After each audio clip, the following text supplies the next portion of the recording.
So hello Cryptohoppers, there it goes, a quick update here from Jose Nunes, guys. Here is a quick, cool and good walkarounds that I have found that it works for me, guys.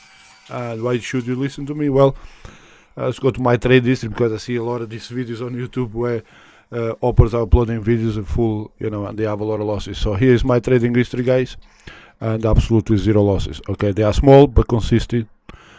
Zero losses. Okay, so that's the today's trade. So the top one there is closing there at 907% profit, guys, and you can see zero losses. So what is the workarounds that I'm gonna give you, guys, and the tips I'm gonna give you is pretty simple. Okay, one of the things that a lot of people talking about is the timer. Okay, choose it the timer and choose it Binance APIs. Okay, APIs, for those of you who don't know what API key is, guys, it's just like your phone. When you make a phone call to a friend, that's what it does. So it's the Cryptohopper calling Binance to get the data and scan the current market direction. Okay, so that's what it is. Now, of course, when there is to money, and this has happened a lot of my referrals, and including myself, guys, we had to change the API because Binance limited or completely stopped the calls from the API.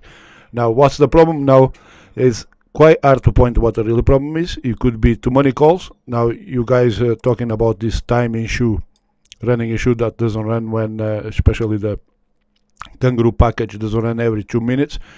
Now, guys, you need to see how many targets are you targeting there. And one of the things I have noticed is actually, instead of being this time, the time that the scan run usually relates to the time that the last coin. Okay, so if you have more than, you're trading more than one coin, so if you're trading 8 coins, 10 coins, then it's the last coin when the target is complete and the scan is complete is when the timer runs. So I'm actually been trying to monitor that, and I think I got that quite right. Okay, it's not far off, not 100% sure, but I think that's where the problem. It runs from the last coin that is scanned. Okay, and the settings.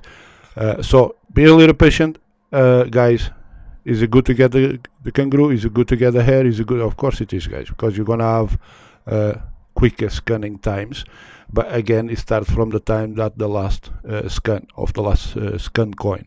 Okay, now another thing I want to talk about, guys, is these errors. If you're getting these errors placing sell order positions, one of the things I have noticed is Binance is if you go to your Binance, make sure that sell order, so you get an email from Cryptohopper, you get an email saying exactly what position he is trying to sell. Make sure that you actually have the coins to fulfill that order, and the same thing goes making sure that you have available funds under your USDT account if you are buying.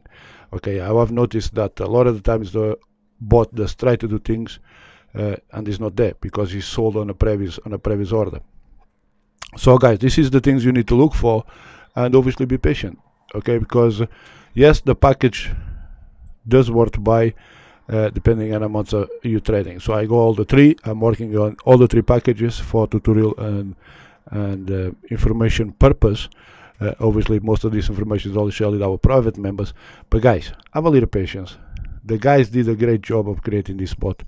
Okay, it's a perfect calculator. Again, other thing I want to mention, guys, is if you notice these APIs doesn't give them much results, or if your Binance is stopping your APIs a lot, be careful, because they may just deny any IP access. So what you want to do maybe is turn the buying and the selling, disable that for like 1 hour or 2. Okay, then come back later and enable them again, and everything starts working again as normal. At least, if you leave the hopper enabled, at least you can trade your results, see your negative balance and positive balance, and you can still sell, okay, manually if you don't want to sell automatically. Okay, so maybe that's the size of your trade, how much funds are you using to trade. So Binance obviously looks at that as well.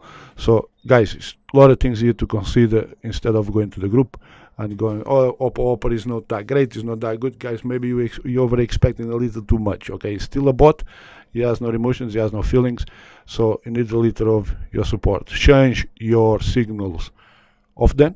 Okay, so it doesn't look like it's always the same thing. So if you read the Binance terms of using APIs trading, they do check that if you're repeating too much of the same thing, you probably get a problem. This is one of the reasons why we send configs and keep changing the configs as well, is to avoid been told that we are abusing the system, or get our account shut down or anything like that. So things can happen, and there are risks that we need to be prepared for. So there goes, guys. So it's a couple of tips, couple of workarounds, how you can avoid all that disappointment that you guys are posting out. Okay, stay positive, guys. So once again, I'm Zenus. Thanks for watching. Bye bye for now, and check the links below this video.